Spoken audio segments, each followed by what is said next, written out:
Hey all, Scott here, and brace yourself fellow family members, specifically those who are insecure about your placement in the family, because we have a new addition to the family, Ringo the Fly, an absolute all-star if I've ever seen one. I bought him at the pet store recently, completely house-trained. Watch as he avoids this swatter.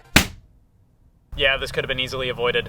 The death of a loved one is definitely no fun, especially when that loved one is Chibi-Robo. The video game industry has often been accused of rehashing the same tired franchises rather than churning out fresh new ones. Call of Duty, Battlefield, FIFA, Mario, Pokemon, Forza, Assassin's Creed, the amount of times you'll see these names on store shelves year after year surely defines an overdose. But for every franchise a company won't stop pumping out, there's like 4 more they own they have done absolutely nothing with for the past eon and a half. Dead franchises, series that have been put on hold or simply never to be heard from again for one reason or another. Some have been dormant for some time, and some have recently been resurrected after long thought of to be dead. Sega is one of the best when it comes to not giving a piss about their franchises. I'd consider almost every single one of their IPs to be dead. Golden Axe, Jet Set Radio, Space Channel 5, Vector Man, Alex Kidd, Virtua Fighter, basically anything that's not Sonic, Yakuza, or Valkyria Chronicles has not been touched by Sega in at least 5 years. Most of these series are relegated to nothing more than compilation titles and cameo appearances. A shame, truly. Nintendo isn't as guilty as Sega, but definitely isn't getting off scot-free when it comes to leaving franchises in a hot-locked car. Chibi-Robo, the most underappreciated of the underappreciated. The main game people remember him for is the first game on the GameCube because,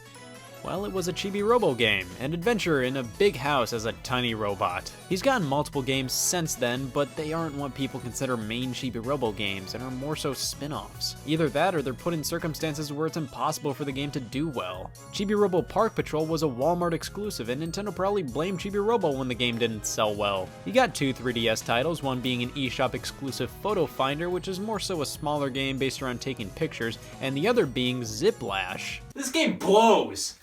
This is not what any game franchise deserves. Not only did no Chibi-Robo fan ever ask for a 2D platformer for the character, but nobody asked for a bad one at that. It's so generic, bland, and just not fun at all, yet Nintendo said that the future of the franchise depended on the success of Ziplash.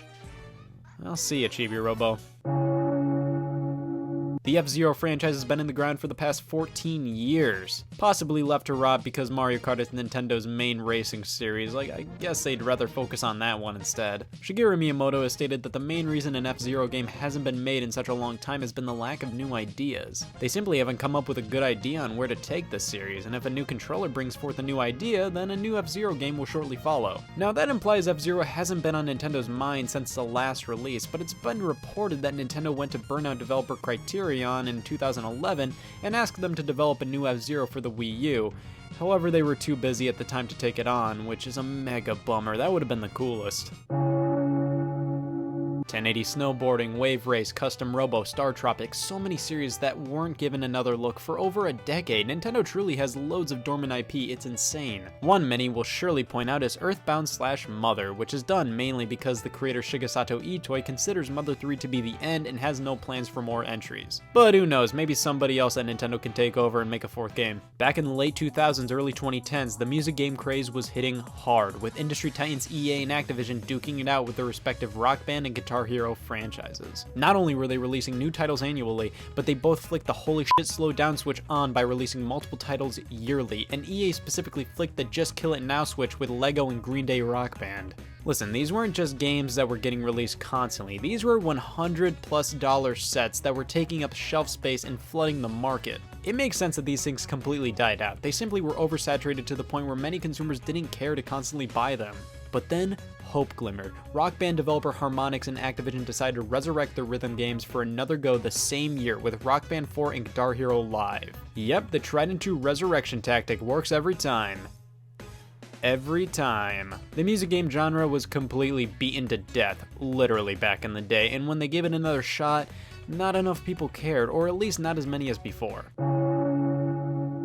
Another franchise Activision burned to the ground was Skylanders, the Toys to Life game featuring another dead franchise people can't get enough of, Spyro the Dragon. Poor Spyro was used as a sacrificial lamb for Skylanders' success. His name appeared in the first game's subtitle just to ignite interest in the franchise, and when it took off, well, Spyro was kind of pushed to the side. Kids and collectors went bonkers for this series, and it saw a new installment every single year until 2017, where Activision decided to halt development due to declining sales. They wanted to hop out of the sinking ship before it became a sinking ship on fire, just like Guitar Hero did. Skylanders inspired other companies to throw their hat in the Toys to Life ring, and almost every single one of them saw some success, but then saw cancellation. Disney Infinity was a very similar concept, but with Disney characters and worlds, and the project was put to an end and shelved after version 3.0. And LEGO Dimensions saw the same fate as well, with further development of the project ending. And with that, I will give my world-famous response to these games ending development. The following is owned by Scott Wozniak. While a cool idea at first, these things flooded the market and overwhelmed and kind of annoyed everybody.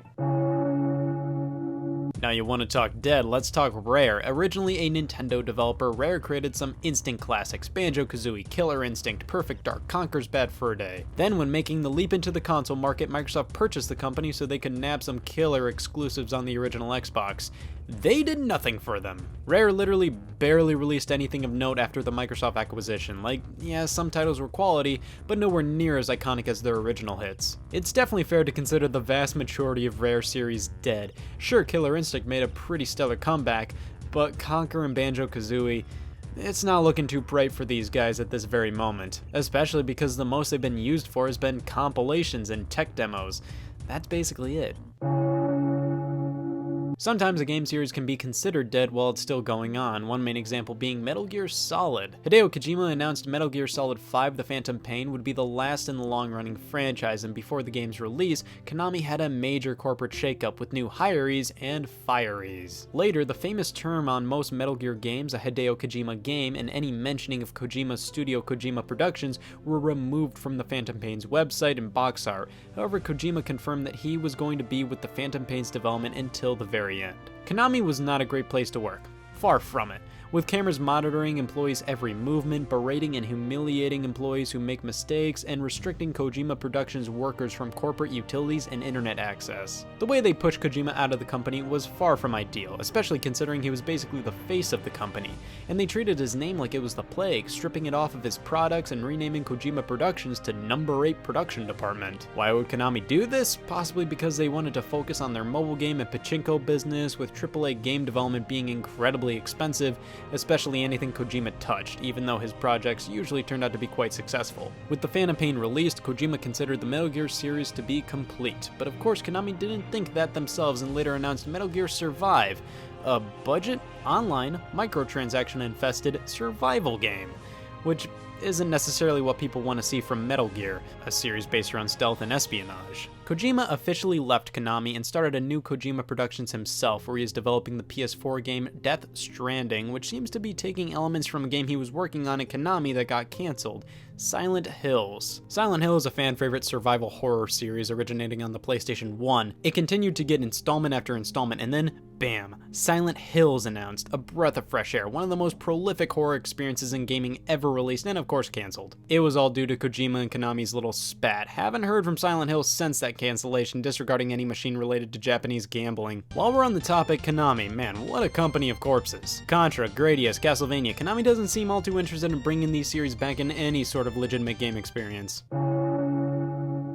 Alas, dead franchises don't always stay dead. Keiji Inafune, the artist and later producer of the Mega Man series, left Capcom in late 2010, a few months after the release of Mega Man 10. After his departure, it seemed as if Capcom had no idea what it wanted to do with the Mega Man franchise. The game Mega Man Universe, which was basically a Mega Man level creator, was cancelled in March of 2011, with it being basically completely finished. Mega Man Legends 3 was being developed for the 3DS, but was quickly cancelled after the announcement of a prototype. A gritty first-person reboot of the franchise entitled Maverick Hunter was never announced, but cancelled in 2010.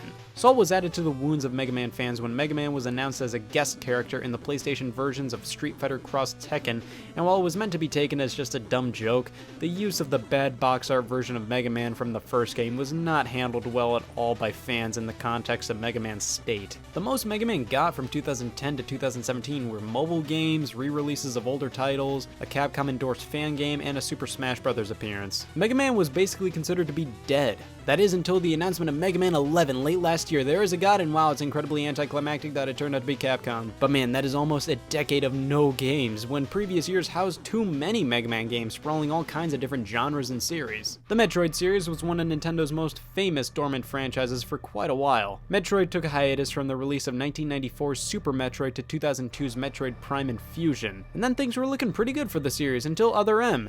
Yikes! Other M was developed by Team Ninja, and while a structurally decent game, did numbers to the story and made the game an overall negative experience for most fans. 2010 was the last we heard from the series until 2015 with the announcement of Metroid Prime Federation Force, a 4-player first-person co-op game for the Nintendo 3DS where you control nameless soldiers. 2010 was the last we heard from the series until 2017 with the announcement of Metroid Prime 4 and Metroid Samus Returns. Selling poorly, a loss of talent, a lack of focus, oversaturation, negative reception, all can kill a franchise off. But unlike a fly, death isn't permanent most of the time in the video game industry. Just because a game developer hasn't made a new series entry in a while, doesn't mean it will never not happen again. We will see a new F-Zero, we will see a new Chibi-Robo, a new Banjo Kazooie, a new Castlevania, a new Road Rash, a new Dino Crisis, a new Chrono game. It'll happen, guys, don't sweat it. What may not work out now, may work in the future. Come on, Mega Man is back, Metroid is back, XCOM is back, fucking Bubsy! Anything's possible. If you're a fan of a certain series that hasn't seen any love recently, there's a pretty decent shot that someday, it'll be back. You know, on second thought, I think I was being a bit too rash burying Ringo. I think I'm gonna pull a video game company and turn my dead property into cash. I'm gonna return him to the pet store. Shit, he was on clearance.